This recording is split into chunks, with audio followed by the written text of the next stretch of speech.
Oh, is that it? That's it. The Megaman.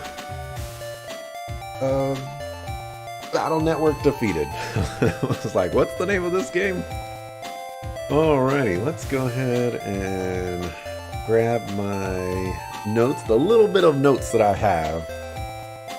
And I guess I gotta say, my overall thoughts on this game is I actually held this pretty high tier.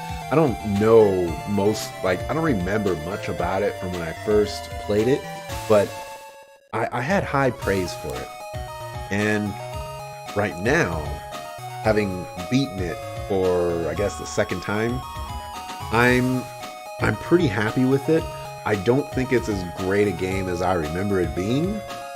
Partly just because I guess I've grown up, and so a lot of the writing and like the humor and things like that, they're just not as I guess, how would I put it, not as good, I guess. You know, we're just gonna say I've grown up from that particular humor and whatnot. But I will say that overall, I really like this game. I don't know. Well, I will say that my thoughts on this game, the way it is now, I actually don't know if I want to play the rest, like all 5 additional entries. That, thankfully, I have, or I won't continue it until next year, so, you know, I could just grab these as time goes on, whatnot. 1504. That is the final playtime.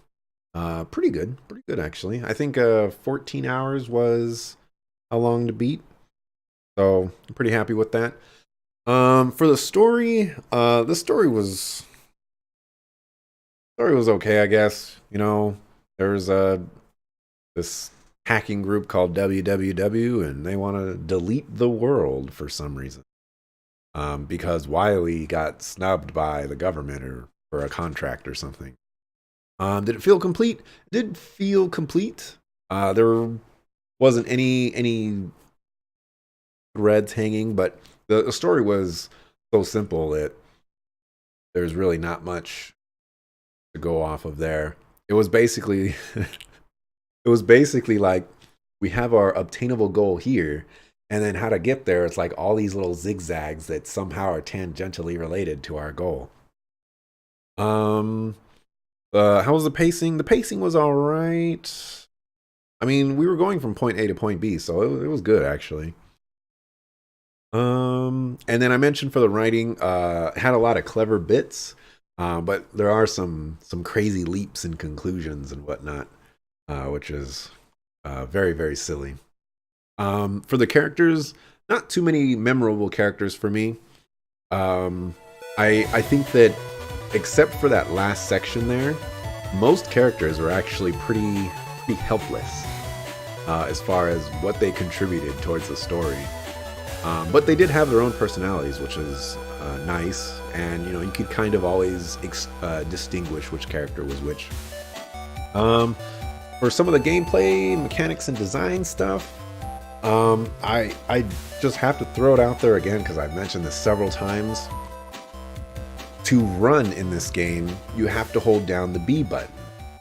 However, there have been multiple instances where there are dialogue triggers in the middle of, well, I'll call it the net, basically, you know, where like Megaman runs around. And if you're running, you're gonna skip that very first dialogue box, or more if, you know, you're not quick enough. And that's because you're holding down the B button. It carries over the input from running to the dialogue box, and it shouldn't do that. It's kind of appreciated if you're trying to rush by the game, but you know, I'm just trying to play the game normally, and it didn't work out for me. So I really disliked that. I missed tons of lines of dialogue because of that. The combat is very unique and fun. This combat is unlike any other combat I've ever experienced to my recollection. The closest thing that the closest thing that I could think of is maybe Kingdom Hearts Chain of Memories, but the similarities are very, very loose, but there are a few similarities there. Many advanced techniques like combining chip types and sequencing letters together. I didn't really do that, but you know, it's just cool that there is a little bit more depth to the combat than just choosing the most powerful chips or the most powerful defensive and healing chips and going about. You can actually go further in depth by getting a bunch of cannon stuff that just like goes down the alphabet and things like that. So that's really cool. For the most part, the dungeons were pretty good. None of them really stand out too much. There were a couple that were kind of lengthy, but it wasn't too bad. The random encounter rate wasn't that bad, especially compared to Black Sigils. So it was not that bad at all. This game doesn't commit any cardinal sins off the top of my head, so good job, Megaman Battle Network. Onto the miscellaneous part. For sound, the music is really nothing special. I didn't really have any memories of the music, but having gone through it, there's not very many memorable tracks that I would say like, man, like this is a really good track. In fact, a lot of the tracks in this game are extremely repetitive, and kind of detract from the experience for me. So that was a little disappointing. I really do like the visuals and the graphics. It's a shame that it's so upscaled on my monitor. I guess that's like a good thing and a bad thing. You know, if my monitor was like on my back wall, it'd be totally fine. But I don't get to have that luxury, I suppose. There's really no replay value in this game. Once you play it, you're pretty much done. I don't think there's any side secrets that are worth exploring, unless you like want to collect all the chips. But you could do that on your first playthrough. So I don't know. It's kind of it's a fairly short game though. So I suppose you could, like my playthrough, first try, or at least today, was like 15 hours. A good 2 to 3 hours of that was me just running around. If you knew like everywhere you needed to go, you could probably beat this game in about 10 to 12 hours maybe. I don't have anything of note that I'd have to like move aside and say like, man, this is what I really disliked about this game, other than the B button thing, which is more of just a mechanical thing, maybe an oversight, maybe it's just because of the Wii U port, I don't know. But yeah, for the most part, I don't really have any dislikes about this game. And if the developer is watching, you made 5 more entries plus a GameCube entry of this, and I'm unsure if I'm going to continue with the rest of them, at least for the time being. I can always come back now that I've beaten the first entry. The plan is to do the whole franchise. I guess I just need to... well, no, they're all pretty short. I beat this in 2 days, basically.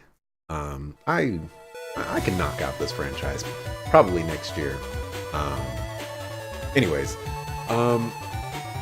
I want there to be more Mega Man Battle Network games.